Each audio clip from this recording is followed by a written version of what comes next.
entirely sure how to tell you this. The botanical labs are not legally inhabited, but there are people who live there.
No, I do not imagine they will be pleased.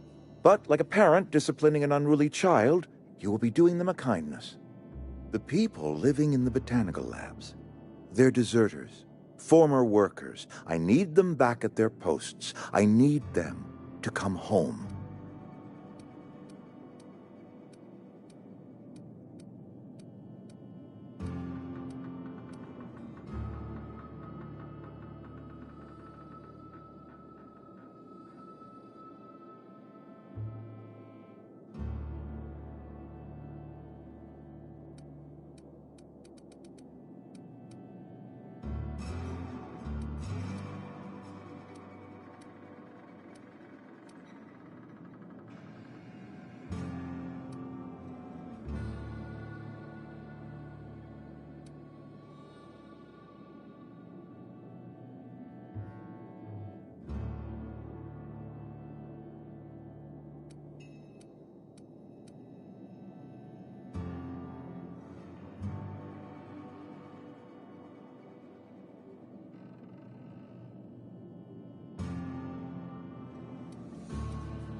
My hope is that by cutting off their power, you will convince those deserters to come back to town. Before you go to the plant, I want you to stop by the botanical lab. Speak to their leader, Adelaide. Tell her the power's about to go, and that it's time her band of deserters came back to town. Adelaide's older than the other deserters. She's dignified, kindly. From what I understand, her camp looks to her for leadership. That is not a hypothetical I enjoy entertaining. We need Adelaide back. Nonetheless, I will settle for the return of her followers. We belong to one community, the Spacer's Choice family. My dad told me all about the plant. Taught me all he knew. I could come in useful. I mean, if that's all right with you, Mr. Thompson. Sir. I hesitate to part ways with Miss Holcomb, but I cannot deny that she is talented and may prove useful to you. You will need an administrative passcode in order to enter the plant. I am trusting you with mine, and trusting Miss Holcomb to guide you if you'd like.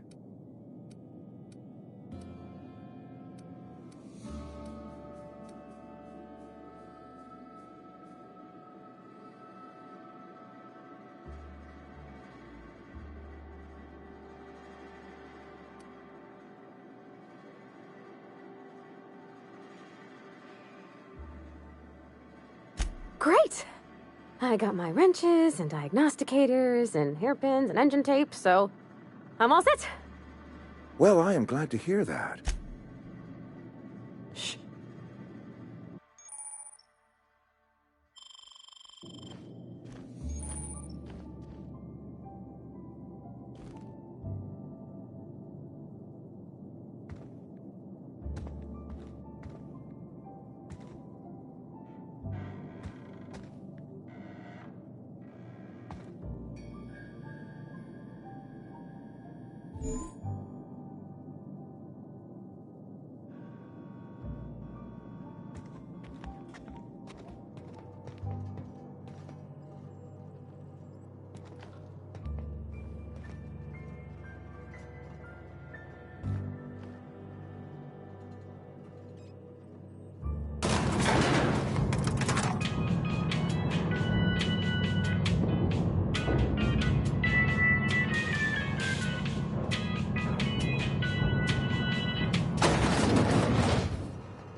We better clear out of Mr. Thompson's office before we talk. Hey, mister, can we talk? Sorry. Can we talk?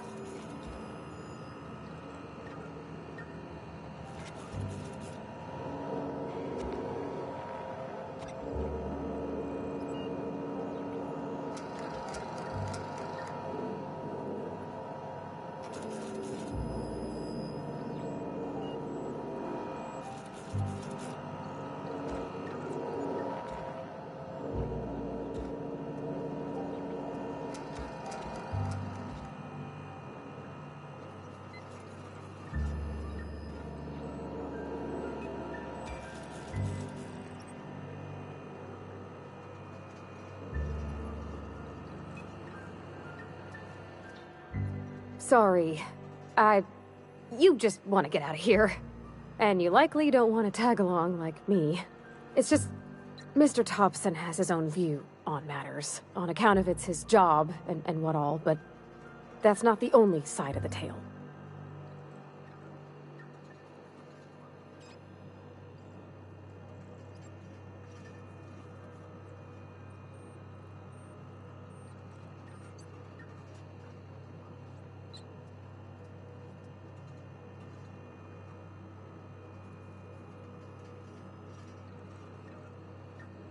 To Mr. Thompson, a person's a gear. It does its job quiet-like. If it squeaks or stutters, it gets replaced. The deserters are decent folk. I knew some of them before they left.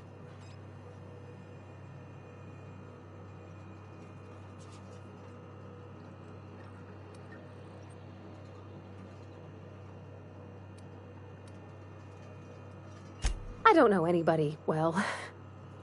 I mostly listen to them talk, kept my head down.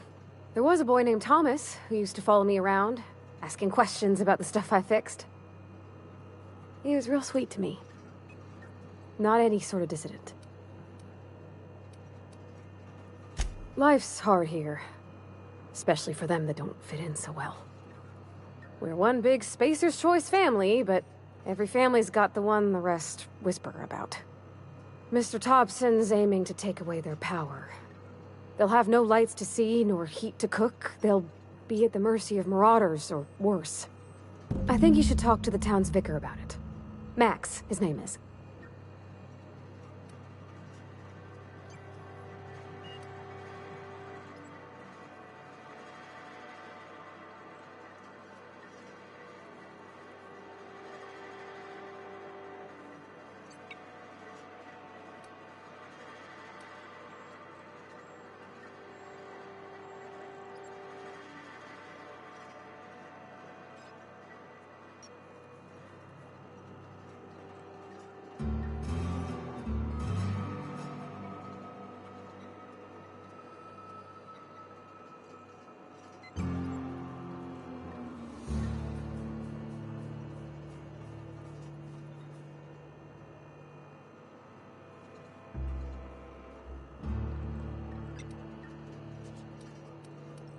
Thanks, mister. I just think when you gotta make a decision that'll hurt somebody, it's best to think on the right and wrong of it. That's what my dad used to say anyways.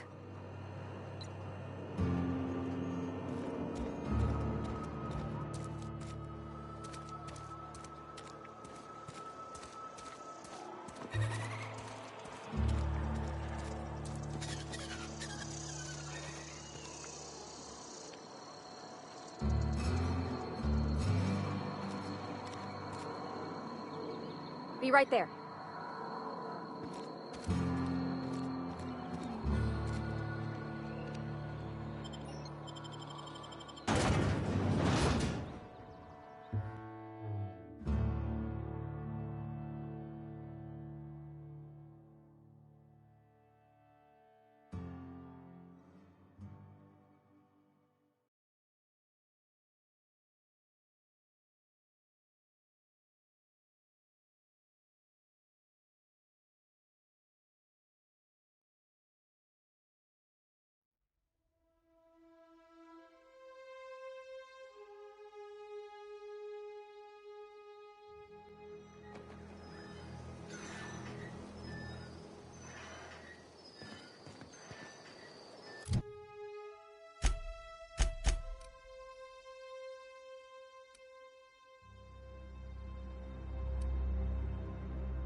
Hey, you hear about Wilson?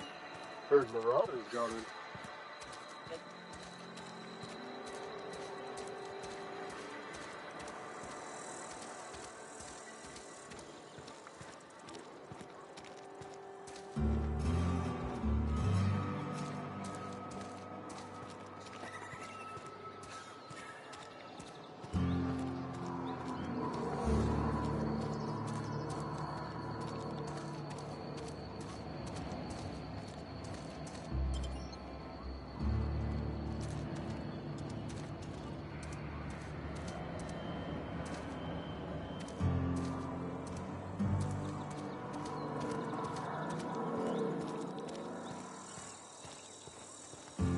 I've always felt weird in here. It's too clean. Hey there, Mary. Don't see you round here too often. Oh, I just came to talk to the vicar is all. Yes, what is it? You're an outsider. Fantastic. Vicar Maximilian de Soto at your service. Or Vicar Max if you're the sort who prefers brevity. And Ms. Holcomb as well. How rare to see you out. And with a complete stranger. Curious. Just tagging along, Vicar DeSoto. Don't mind me. I so rarely get new people to talk to. Name your poison, anything at all. Spiritual counseling? This season's tossball predictions? The quickest way out of town?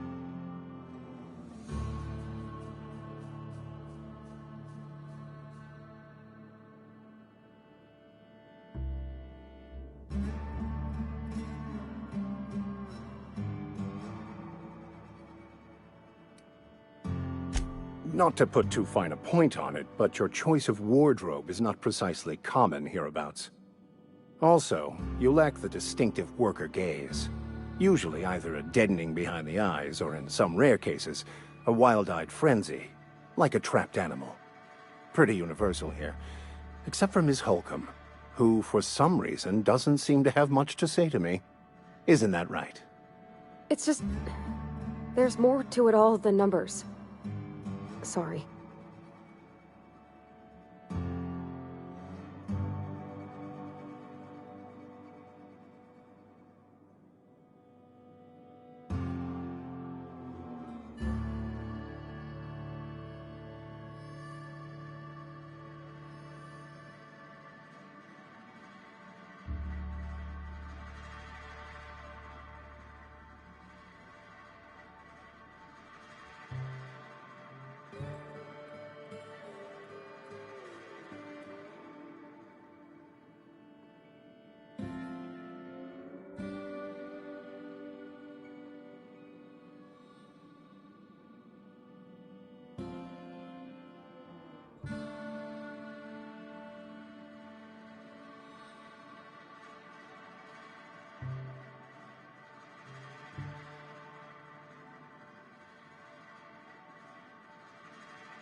What would you like to discuss?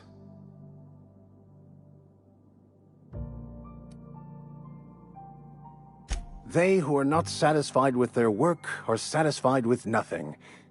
No? How about, work fortifies the spirit.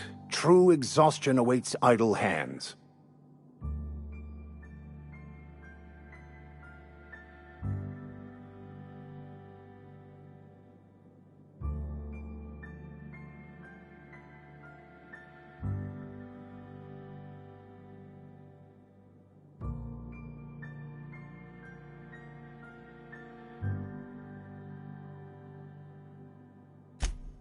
The OSI teaches that the Grand Architect set a perfect system in motion at the beginning of time.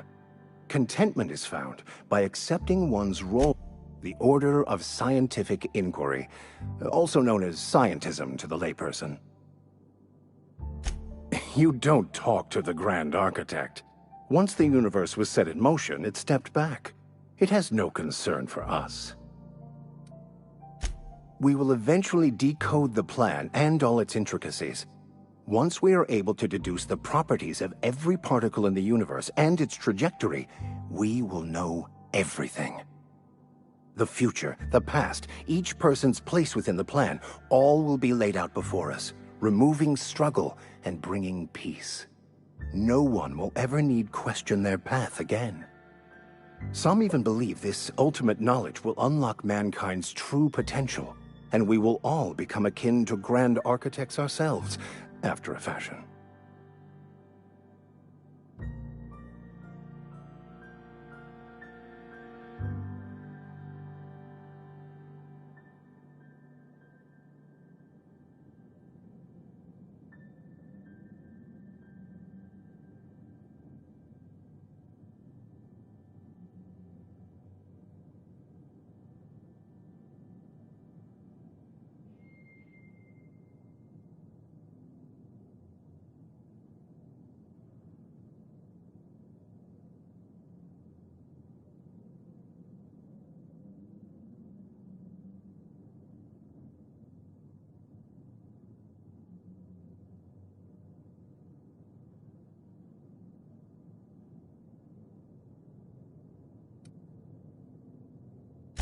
Well, first there's the matter of the secret blood rites and animal sacrifices.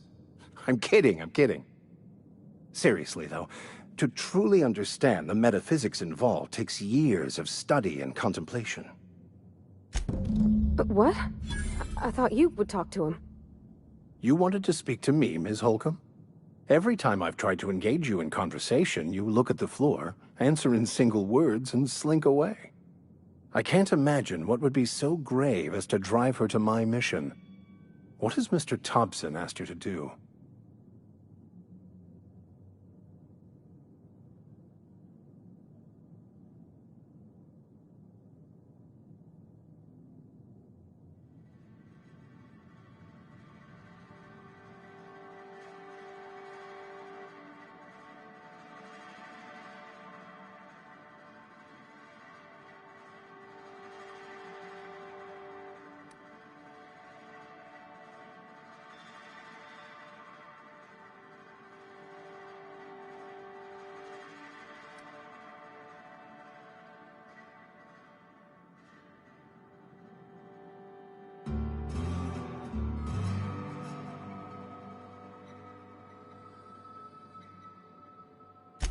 That seems well within your expertise.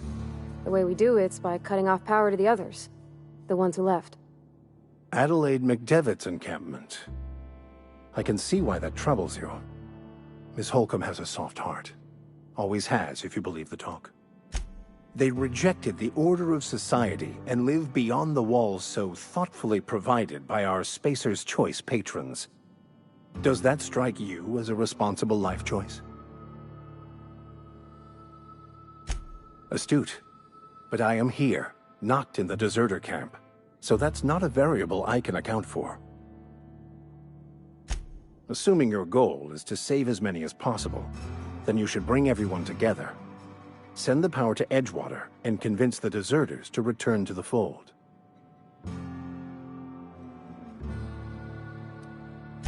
If it were as easy as a few soothing words in the right ears, I'm sure it would have been done already. Consider it a challenge. If you don't mind a bit of unsolicited advice, be cautious on your way to the geothermal plant. It is not as safe as you might assume.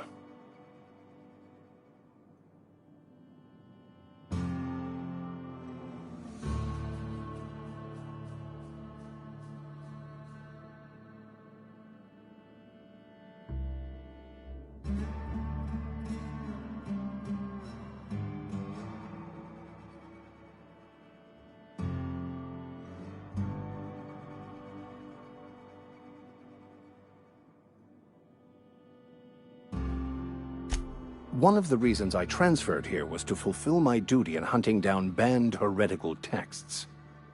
I happen to know such a book is, as we speak, tainting a collector's library in Emerald Vale. However, the collector's residence lies outside the town's walls. My retrieval efforts have been thwarted by marauders who have overrun the property. Should you fare better than me, I just want to keep the writing out of layman's hands. It wouldn't do for such information to fall into public consumption.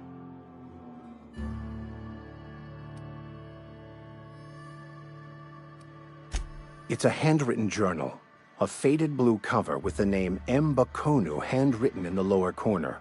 I'll mark where I saw it on your map. Assuming you're serious?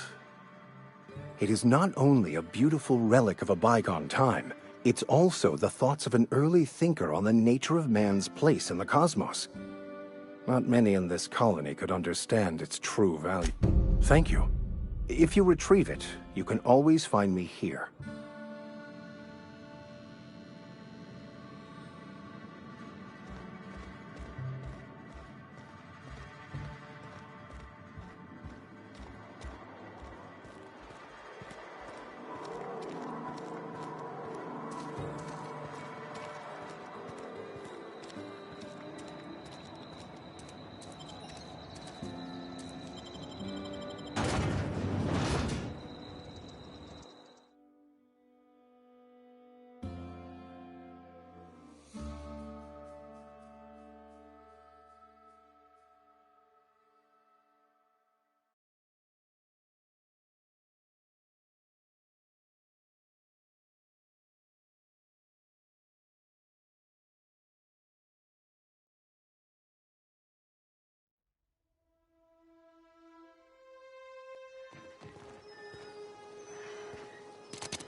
When I was little, we'd get freighters in every Sunday noon.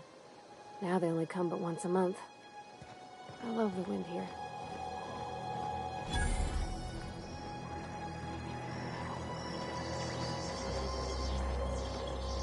You some sort of freelancer?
Move along, stranger.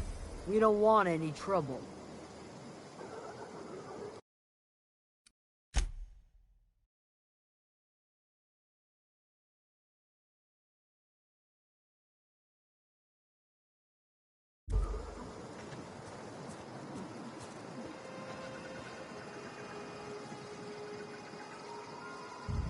I don't know you.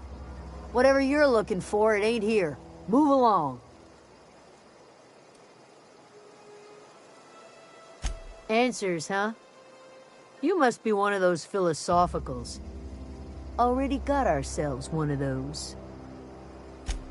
A geo what? Look, plants ain't my purview. You're better off asking after Adelaide.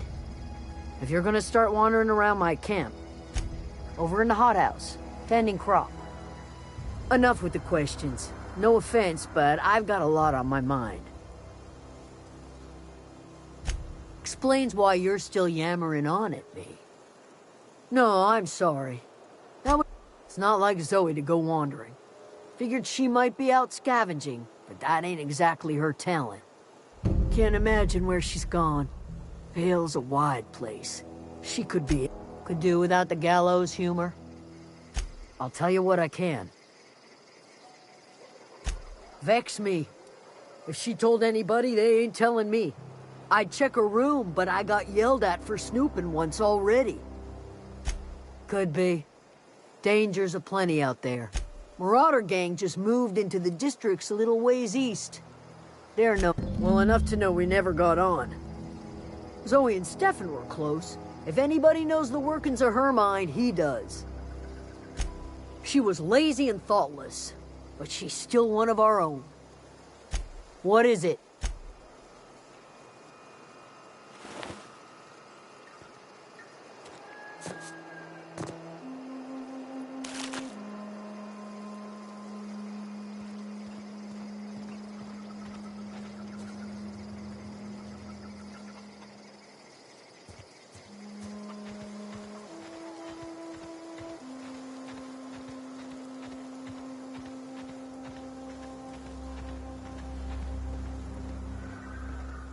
Oh, that's Thomas. He used to follow me around before he left the cannery. If you're hungry, Stefan's got supplies.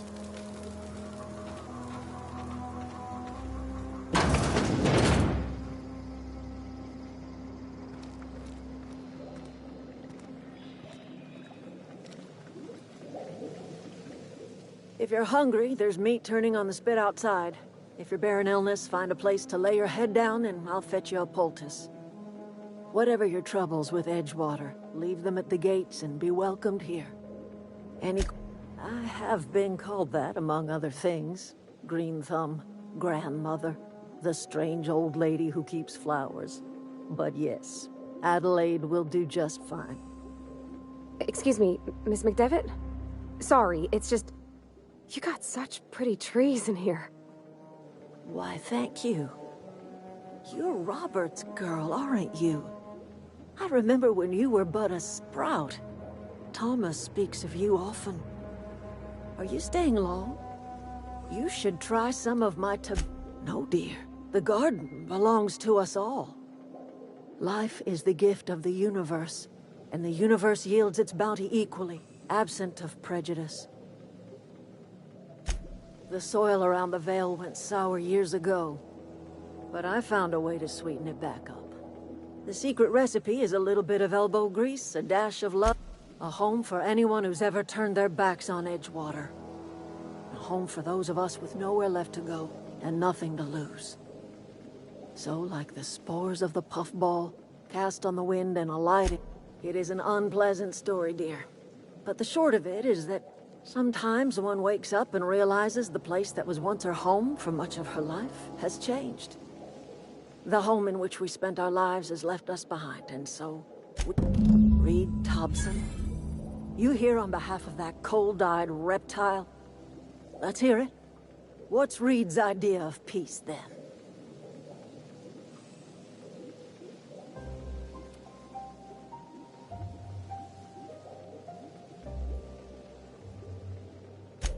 Make amends. Spare me. Only thing Reed knows how to make is a mess. Like everything else that comes out of Edgewater, that peace offering is canned. I and my own are living just fine out here by ourselves. He would do such a thing. The question is, why would you agree to his plans? Cannery's got a regulator. You want ship parts, you ought to rip them out of the cannery's guts and leave us be. If you're going down to the plant, you should divert power away from Edgewater and toward our end of the grid. Think about it. You'd be liberating an entire town from a lifetime of service to that odious... You've seen that miserable excuse for a town with your own lamps. Hollowed out workers laboring their lives away at the cannery, living off whatever scrap Spacer's Choice throws them. You know that's true, don't you, Ms. Holcomb? Your father died of overwork. His heart gave out. He was tired all the time, sure, but he was old, ma'am, and he raised me all by his lonesome. Look what they did to this child. Lost her family to the company, and still she defends them. I'm all right. I ain't so fragile. That was unkind of me. It's not much of a living. Every single person in that town has sold themselves to Spacer's Choice. The company owns them. Body, blood, and bones. You've been there. You've seen it. All anyone ever does is toil over a cannery. They give their lives for some heartless corporation, and then they're tossed into a Spacer's Choice brand cemetery.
So, what do you say?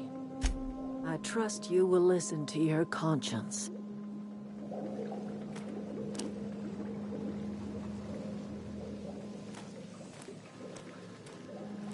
Yeah, huh? That's on account of how I never met her. I don't rightly know. She was in another division of the Spacer's Choice family. She worked in the Vale a few months, sorting the cannery computers. Her contract said any kids she had, expected or not, belonged... Well, I don't know about normal. Dad said she worked under some kind of special contract. It's sensible. Dad just fixed machines. She did some kind of crazy math, high-level stuff. Better to raise me on his time than hers.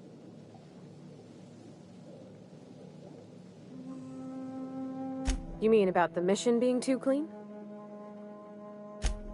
I know, but Vicker says the universe is a machine, that it runs by law. Real machines have gunked up oil, scratches, and worn bits. You can tell they've seen handling, been used by folk. The machine Vicker sees is one ain't never been run. It's not for people to live in. It's something on a museum shelf, under glass. Fixing the universe is a job for somebody way better than the likes of me. Something you need?